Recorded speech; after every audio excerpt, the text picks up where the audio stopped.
to the Indomitable podcast. I'm your host, Di Cerullo, and today we have another great episode that will leave you inspired. My guest today is the indomitable Lauren Hava-Rose. Lauren Hava-Rose is a writer, a poet, and psychotherapist with over a decade of experience in the field of trauma-informed care. Her writing has been featured in the Elephant Journal, Body Politic, and Medium. Lauren is the author of The Heart Word, How I Lost It All and Found Myself.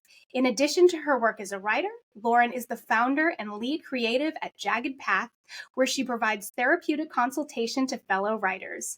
Lauren also works directly with survivors of trauma in her clinical practice, LCR Therapy. Well, hello, Lauren. I'm so grateful to have you here. It's so great to be here. Thank you so much for having me. Absolutely. So if you don't mind, why don't we start off, you tell us a little bit about yourself. We would love to learn more about you. I'm a writer and a psychotherapist. I've been a therapist since 2009, where I specialize in trauma, all things trauma, especially relational trauma. And I'm someone that definitely has walked that path and is also a practitioner. And I think that that's really important to be able to say so that clients understand that they're working with a survivor and a healer at the same time. I agree. And so, I love being in my private practice. And a few years ago, I decided that it was time to tell my own story, kind of after listening to a lot of other stories. And so I took a step back and dedicated 2 straight years to writing my book. And it just came out in November of last year. Congratulations. That's so awesome. I mean, you talk about letting other survivors know that you're a survivor as well, and how crucially important that is. Knowing that you come from a background where you can understand is just so different from all the things I regularly experience. So I want to give you an opportunity to talk about that a little bit. Why was that so important to you to share that story? Yeah. And thank you for saying that. And, it makes me think about a really important distinction. There's PTSD and then there's CPTSD. And that really feels a little bit more like what we're talking about right now. That's right. Yep. And, for folks that don't know what that is, it's complex PTSD.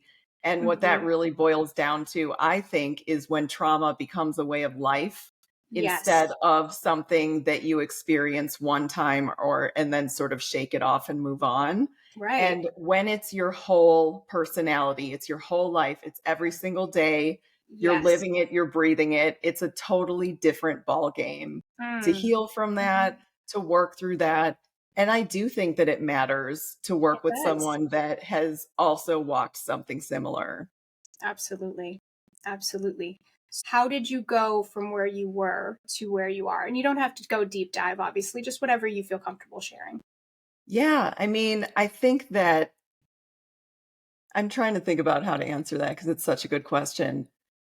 So I'm going to combine your questions. I think what made me write the book was that, it was sort of knocking on my door. Yes. There's a real timeline in the book that is sort of like the main timeline, and it begins with me estranging myself from my whole family. And that certainly is like the inciting incident, like the beginning of the story, which ironically I thought was the end of the story. Of course, right?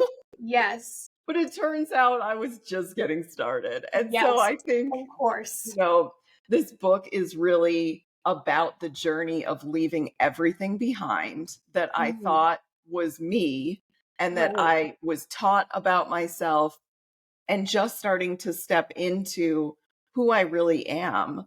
And that's why the subtitle is How I Lost It All and Found Myself, because there's so many things that I had to leave and walk away from. And it was just unmeasurable loss. Right. And so much of an identity transformation to be like, okay, I have no family, like literally no one. Right. I walked away from everyone. Wow. And sort of decided to become an orphan and take that identity on, and what it meant to be like, I don't think any of these people are here for me. I don't think any of these people really understand who I am. It's not safe for me to be associated with them anymore. I'm Right. just going to try to go a totally different way. Totally. And Yeah. that ended up sort of setting me on a heroine's journey of Mhm. just incredible transformation. And that's Yes. the story that I tell in the book.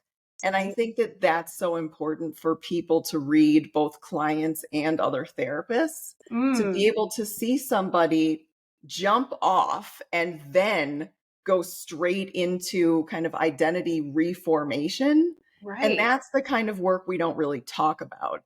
It's like Mm. we talk about what Mhm. gets someone to leave and then we just leave Yes. it there. Yes, And exactly. this is the real story. Right. Right. Yeah, hard to think about how to talk about this, but like you basically find yourself at this place where it's just you are nothing and no one.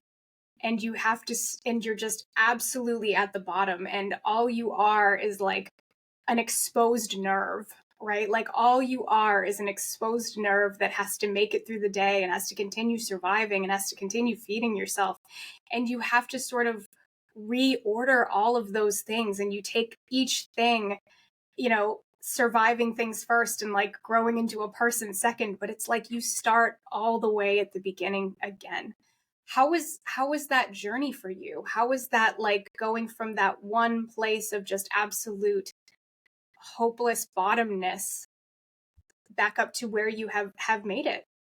Yeah, I love the way that you're describing that. It's so poetic. Just Thank to you. think about like an exposed nerve, that really is how it felt. And Yes. it kind of takes me back to the very beginning of the book where you see me just have left my Yes. family and Yes. I am a mess. I Mhm. am not really eating. I'm eating like trail Right. mix for dinner. I'm Yes, watching The Real ma'am. Housewives all Yes. day. I I just was can't Golden Girls, like, I hear you. Yes. Yep. I can't get Mhm. out of bed. I'm just No. like, it was like the deepest grief I have ever felt Yes. because it was just like I was back in infancy. And Of that's really course. how I wrote about it. It was like I'm Yes. swaddling myself, Yes. trying to get through the night. And Yes. I don't think that people really understand what it takes to walk away like that. That Yes. you really are on an island Yeah. alone, Right. trying to make it through every single day. Yeah. And I am really lucky that I had an incredible support system of friends that were kind of surrounding me and picking me up and making sure I was eating and That's dropping off food. And I just think that that was so key because I kind of left everything I had come from and went into a much healthier system of people of that course. chose me. Yes. Yes. Creating made family is a skill that we should all develop. I mean, it's just whew, you build back up from surviving every day, then you start feeding yourself, then you start getting out of bed, and it's just like one level after another level after another level to when you finally get to the place of like flourishing like a full adult. And it genuinely takes everything. Like, I think a lot of times people don't realize how much of their identity might be tied into the people that raised them, their family members. And when that is ripped away, whether by choice for safety or, out of necessity or what have you, it's just this indescribable experience where you are just left with a giant hole in who you are. And you have to rediscover yourself in a way that maybe you haven't had to because you used to be surrounded by people constantly telling you who you are, right? And then Yeah. suddenly you're doing that work for yourself, and it's an incredible experience. So I am super proud of you for getting all the way there. If you don't mind me asking, why did you feel like you needed to move on from that identity? Yeah. So there were a lot of things that happened to me in the family that were abusive. Of course. And I came forward about those things, and everyone backed my perpetrator. Of mhm. Yeah. Mhm. And so it was, I mean, just a giant decade of betrayal. Yes. And Yes. I, went to my parents and I just basically at some point said, this will destroy our relationship. Of Like, I course. need you to back me up. And if you can't back me up, I'm going to have to walk away. And ultimately, they just couldn't do it. And so I decided that it wasn't safe anymore for me to remain in the family That's because I incredible. think they were so set on keeping everybody together. And I put that in Keeping things quotes. normal. Yeah, keeping things normal, right? Like, Mhm. yes. And I was saying, this person broke us up. Right. And they were Right. saying, I broke us up. Right. They won't even disinvite that person to family gatherings Yeah. anymore. They are so uncomfortable. And Yes. I mean, they are so uncomfortable even having that conversation, even having that. And it's insane to me because I have seen so many people over my lifetime just tell their kids to stay away from that person. Do you know what I mean? It's not that they Mhm. don't know, it's that they don't want to do anything about it. And then when the inevitable happens, they care more about keeping the victim silent than Mhm. they care about addressing the crime with the perpetrator.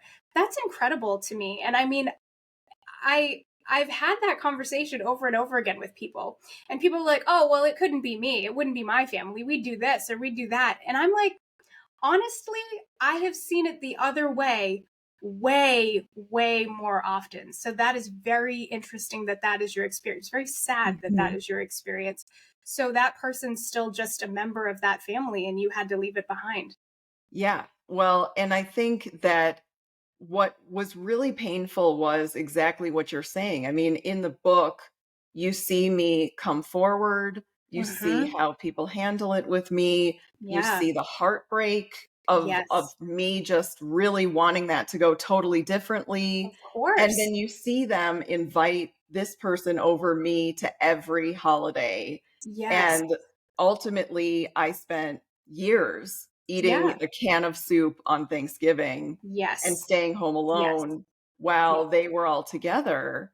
And it Absolutely. just became too heartbreaking to stay. And I Yes. think that that was really interesting because there was this really pivotal point where I assumed that I would break my heart more by leaving, but my heart was breaking more in the family. I agree. And Yeah. there was a freedom that came when I finally said, I'm done, Yes. because there was Yes. also some esteem I got back Right. from saying, I'm worth more than this. Right. Yes. I Yeah. agree. You are Yeah. worth more than that. And I tell people, and I think people think it's harsh when I say it, but I'm going to say it again. I tell people that people who would cover those crimes and ask the victim to be silent in favor of the perpetrator are just as guilty of those crimes and any crimes that come thereafter. Like any child abuse, any victim abuse that comes thereafter, after you know, and you continue to ask that person to remain silent, you are complicit in any future crimes. Would you agree with that statement? People who would let that continue are complicit. Absolutely. I mean, that's exactly what I said. I think sometimes people are like, oh, well, die. There's a lot of different, you don't know. People go through abuse. I went through abuse. You went through abuse. Hmm. And we would both do something. We would both say something. In fact, I teach other people around me to say something and how to say something and how to ask and how to have uncomfortable conversations. It's part of who I am as a person. And I am not here to say to anybody listening that that is an easy thing to do. Certainly it isn't, and it definitely doesn't make you very popular. But you know what you can do? You can sleep at night. You can Hmm. sleep at night and you can know you have a purpose in this world and that you are who you say you are. I Yeah. think that's an incredible journey for you. I'm very proud of you for being able to take that on because it is not easy. So you're talking about eating Campbell's soup or eating I Yeah. remember I'm laughing to myself as you're saying it because I remember my very first Thanksgiving after I had been kicked out of my foster family. I was having McDonald's Thanksgiving dinner by myself alone and thinking how terrible everything was and feeling so betrayed by the fact that like they just were fine with letting me go over over everything. And it just, you feel like the betrayal is unmeasurable. It's not like being cheated on. It's like people who were supposed to love you and protect you and believe you, Mhm. just decided it would be easier Mhm. not to do any of that. And in fact, they'd rather lose you forever than to believe you, than to help you, than to support you, than to have those difficult conversations. That's an Yeah. incredible journey to have. Yeah.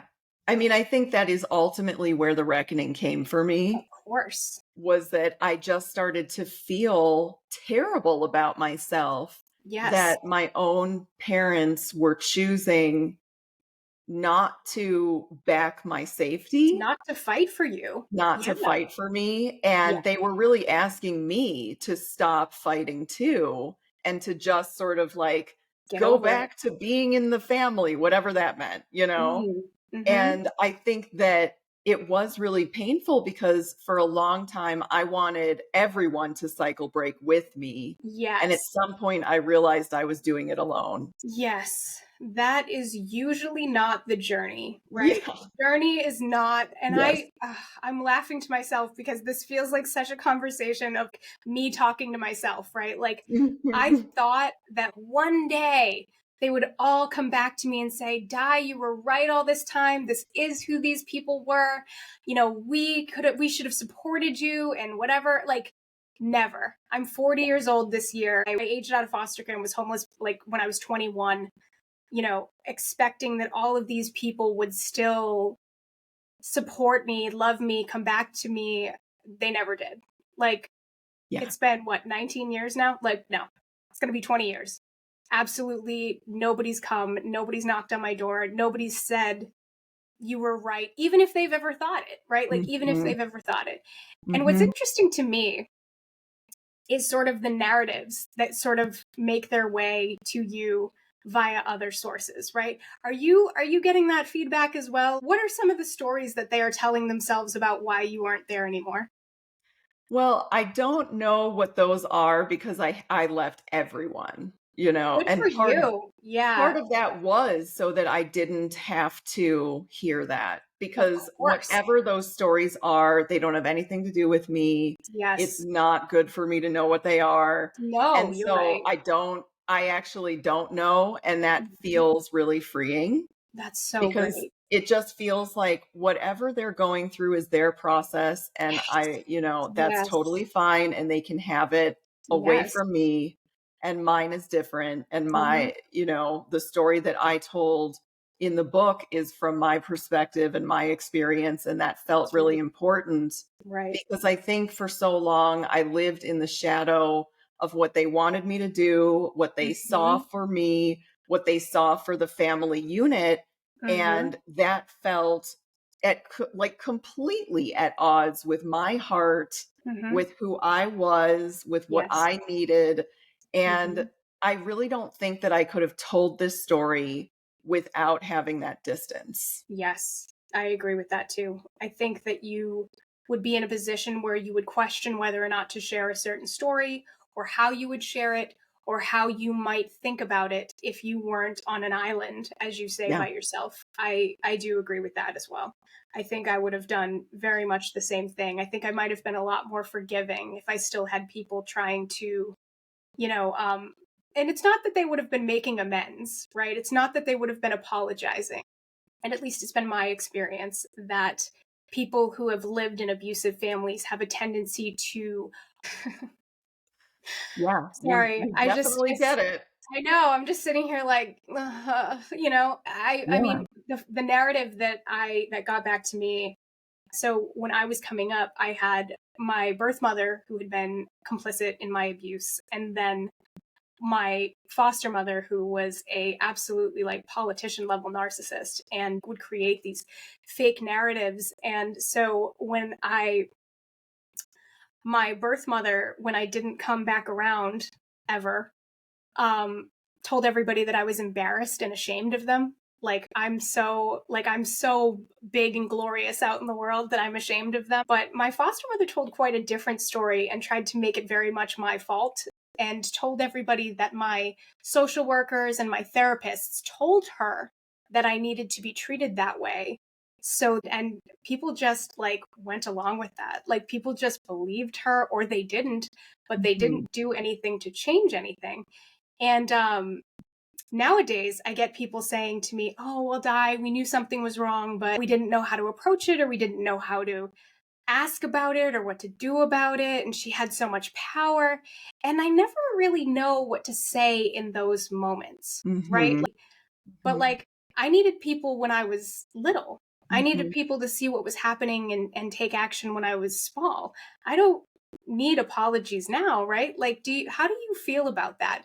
In your dreamy dream world, would you want somebody to come to you and apologize? What would be your best outcome in sort of your fantasy healing? Yeah. I think for a really long time that was the fantasy. And I Right? now Yes. understand that those were sort of the wounded inner children inside of me yearning Yes. for what they Yes. didn't get and what they Yes. deserved. Yes. But I really have completely let go of that. Good for That's you. not that's Yes. not even what I want. That's not the fantasy. I really Right. am. So I think the fantasy is to really be able to tell my story, to live totally separately from my family, Mm-hmm. to always hope that they are doing the healing work for themselves in Yes. whatever that looks like, Yes. but to understand that my journey looks totally different and that Yes. it doesn't have anything to do with them anymore. No. Yeah. So, my most frequently asked question, and I'm going to pose it to you just for funsies because I get it all the time. Um, so, I regularly get, what if they apologized? What if they apologized to you? What if they came to you and told you that they believed you now and that they were sorry? Would that change the way you feel about it? So we're saying at this point, Yes, at this point. Exactly, yeah, right?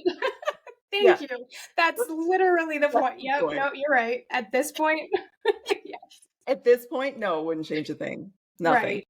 No, Mm-mm. absolutely. I had somebody ask me that a couple of months ago from like not in the family, but like adjacent to the family. And he was like, well, what if your foster mother apologized to you? And I was like, I would, first of all, she's not capable of that, right? Like, so there's no point in me fantasizing that like that might happen someday. But second of all, even if she were capable of it, I would want her to apologize to so many more people before me that it would be so much more meaningful for. Like, I don't need it, so like it would kind of be wasted on me. So like I Mhm. would want like her to apologize to her own children, her own daughter, like her own anybody else before me. No, exactly. Yeah. Now it's completely meaningless, right? Like it Right. doesn't, Right. I think people imagine, I think it must be movies that are sort of doing this because Mhm. like I so regularly get people that are like, "Oh, well I'm going to pray for you and her to get back together." And I'm like, "Oh man, Yeah. definitely pray for world peace. Yeah. Pray for every puppy to have a home. Pray for every senior dog to get to live out its life in warmth and comfort. Definitely don't waste energy on that." I think people have this misunderstanding of what going through something like that is, and I think it's sort of movie styles. It's got to be Yeah. like narratives about humaning that make these things so misunderstood for people, and it's so hard to connect with people. So I'm so glad you're here to chat with me about this because it's absolutely the most bananas stuff that I go through. Oh, yeah. Well, and actually, I want to say something about what we're really talking about because I really hope that listeners can, understand this point. I Yes. really think that there is this fixation on reconciliation in Yes. families. Yes. And we see it in our culture, we see it in movies, we see it everywhere. And I Yes. think that that also can be really damaging. We don't Yes. actually see that in any other system Yes. except for families. It's like Yes. if you Yeah. take this sort of what we've both been through and you put Mhm. another kind of relationship on it, a friend, a partner, like Mhm. anyone else, Yes. everybody would be like, no, absolutely not. Oh my But God, they'd it's never your have those mother. expectations. Yeah, Yes. it's Yes. totally different because it's your mother, it's your father, it's, whoever it is. Mhm. And that I think gets ingrained in us as kids and Yes. feeds that sort of myth and fantasy of I need this apology to stay, I need Yes. this, I need this. I need And them to and understand. I need them to admit it. I yeah, need like any of those things. Like I yeah. think I think that comes, and I think you're exactly right. I think that comes from our inner hurt child, Yeah. right? That Yeah. fantasy ending comes from our inner hurt child. And I think that if we are honest with ourselves, it would neither be possible for them to admit those things, Mm-hmm. nor would it do any of the healing on its own, right? Like there's Right. never going to be that full out, like, of course I acknowledge all of these things and you were so much more valuable than this, and he Mm-hmm. was wrong and we should have fought for you, or any of those types of things. Those things aren't possible. We don't People who would ask victims to remain silent in these situations, abusers in these situations, are never that self-aware. They Yeah. are never feeling like, and a lot of them are like living in the comfort and ease of knowing that everybody else will just keep living, keep living life as if nothing had happened. Yeah. And they benefit from that. Abusers benefit from that, and they work those systems efficiently. Yeah. Um, how do you, now that you are a professional at helping other people go through what you went through, and you've become the adult that you needed as a child, which I think is always so incredible, um, how do you help other people who have been through what you've been through? What's sort of like the first thing that they need to consider when they are in a position like you or I were? Yeah.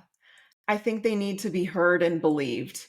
Number Yes. one, Mm-hmm. like I think one of my favorite things to do for someone that's just coming to me that has really had most likely a lifetime of gaslighting Yes. and disrespect and Yes. vilification is to Yes. sit there and counter that narrative Mm-hmm.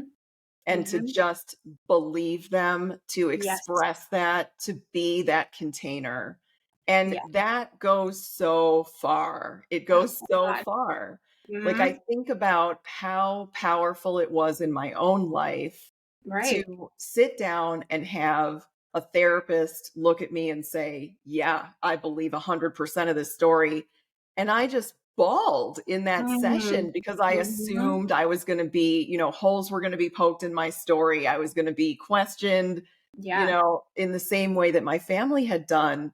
Right. And everybody outside of the family believed me Yes. immediately. Yes. And I Yeah. think that without that sort of contrast, I Mm-hmm. don't think I would have gotten out. And so I know how important it is to provide that space Right. for other people that Right. come to me looking for that. And that is, I think, the number one thing that I do.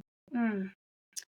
So if somebody is listening now and they're sort of deciding, or they're in a place where they're so hurt by people who are supposed to love them, what is sort of a story that they're telling themselves before they should call someone like you? Yeah. I mean, I think that I had a therapist once say to me something exactly like what you're saying, right? Or Mm, what you're asking is sort of yeah. like, what is working for you about staying in this dynamic? Right. It was so necessary for me to believe that my parents were inherently good, that they were Yes. inherently loving of me, that they were ready to Mm-hmm. do the right thing, that they had integrity and they were Mm-hmm. completely like there were just all these things in the way, right? Yes. That was Right. the story that Right. I was really connected to. And it was like, Mm-hmm. if only I could just get them to, do the right thing that they know Right. is right. And they know, they Right. know, they know. And at some Mm-hmm. point, I had to say, they're choosing right now. Yes. Yes. Maybe it's an Yeah. active choice, maybe it's a passive choice, but it's 100% a choice. It's still And an informed I need adult voice. yeah, Yes. like at some Mhm. point I need to face that and face the Right. music and the reality that if somebody wanted to make a different choice, they could have. They absolutely could have. That's right. How So do I you think that's help what I them? would say to someone is what's the story you're telling yourself that's Yes. keeping you in this? Right. Yeah. Right. Right. How do you feel? I'm seeing a lot of sort of our generation go potentially low contact or no contact with family members that they've sort of had these adjacent experience to ours. How do you support people through that process of going low contact or no contact? Yeah. I absolutely love it when people come to me that are on that path, because I think there are a lot of therapists that don't necessarily understand how to support somebody that Yes. is trying to Yes. go low contact. And Right. I've Yes. had those experiences Me of too. clients too. I'm sure you have. And I it's can't wait for you to get back with your mother. And you're like, right. It's really damaging. It's really hard. yes. So I also Yes. think that that's why Yes. I wrote this book, to say I'm a Absolutely. therapist and I'm no contact with my family. Yes. And I am here it no all contact. is, right? Yes. Yes. And so I think the first thing that I do is similar to what I do when a survivor is coming to me for the first real time, is Yes. to just validate and say, it's okay to make this decision. Mm-hmm. A lot of people that are in my practice that are on their way to making a decision like that have a lot of guilt about it. And Yes. I did Yes. too, right? This Yes. Of makes me a course. bad person. Yes. It goes What's against wrong with all me? social constructs. Hmm. Yes. Agree. So I think the first thing that I do is I start to work on providing some healing for that narrative, Mm-hmm. and the understanding that that guilt is societal guilt, and it's not, it does Yes. actually doesn't have anything to do with the relationship they're talking about. Right. Yeah. Right. Right. It is totally uninformed guilt. Um, And another thing that I would say is that if we aren't healing those relationships, those are the relationships we become comfortable in, and they will carry forward in all other future relationships, right? Because we will not recognize the toxicity of potentially a romantic partnership or like a business partnership or any of those things, because it will feel like home. It will feel comfortable in Hmm. places where our homes might have been toxic or abusive. So what we're saying is, oh, I'm comfortable in this space. Oh, it feels comfortable to me. Not good, not healthy, not safe, comfortable. And I think a lot of times we don't reflect on that as people, because we'll just be like, "Oh, I that feels like it's supposed to feel." And it's like, "Goodness." So is that something that you run into a lot, where people will just like not be, they'll be looking at the point and then completely miss it? Because that was very much part of my healing experience as well. I was running right at the point and then going right into the wall. Yes. Yes. I see that all Absolutely. the time, and that also was certainly part of my experience too, Yes. of Yes. starting to realize that my best shot at a healthy life was to walk Yes. away, because I Absolutely. was just going to mirror those Forever. relationships everywhere. Mhm. And it really was really powerful to start Yes. to break those patterns everywhere. And Yes. like you're saying, even today, if I meet someone and my instinct is they're really familiar, I Yeah. run. I'm just Yes, like, oh no. exactly. I'm like, "Wow, that's a red flag." Like, right? Where I'm just like, "Okay, pretty sure I should run away from this." And it's not always easy to explain that to people that don't have these types of families or these types of experiences for context, right? It can feel very isolating to be going through something like this. Um, when I shared my story, and I'm sure Lauren has had a similar um, situation, more and more people recognize themselves in my journey. Like, more and more people are coming to terms with the fact that they potentially, maybe while didn't go through exactly what she and I have gone through, potentially went through adjacent situations, right? So if you go out and get Lauren's book, and if you see yourself in those situations, the first person you should reach out to is definitely Lauren, right? Like, she's going to be that person who can talk you through, where we are. Why does this look so familiar? Is what I'm going through abusive? Is what I'm going through toxic? Because honestly, everybody around you sort of benefits from the system or the family staying as it is, right? So if you don't want to pass those things down to your future children or your future relationships, definitely be examining those things, right? Mhm. Right. So how do people work with you? How do people contact you? How do people reach out to you and follow your work and support you? Yeah. So My book, which is called The Heart Word: How I Lost It All and Found Myself, is available on Amazon, and the link will be in the show notes. That's right. The links will be in the show notes. People can follow my author Instagram, which is at Lauren Hava-Rose. Mm-hmm. And if there are any writers that are looking to work on writing a book and that are sort of getting a little bit stuck, I provide therapeutic consultation, which is kind of a blend of therapeutic interventions and writing interventions to sort of help people, especially writing memoir, tell their story. Yes. And so I have a writing practice that's called Jagged Path, and that's also on Instagram at Jagged Path Writing. And if anyone is looking for a trauma-informed therapist that can relate to CPTSD and the journey of breaking generational curses, my therapeutic practice is called LCR Therapy. I'm licensed to work with anyone that is living in Illinois. And so people can go to that website, which will also be in the show notes, and they can go to my Instagram for that, which is LCR-therapy. Excellent. Well, like I always say when I'm doing this podcast, the people who are living their most fulfilling lives have become the adults that they needed when they were going through their worst moment. And you are another fantastic example of that. And I am so, so proud of you. Thank you so much for being here with me today and sharing this samesies journey with me so that I can feel like a normal person for once. I appreciate you.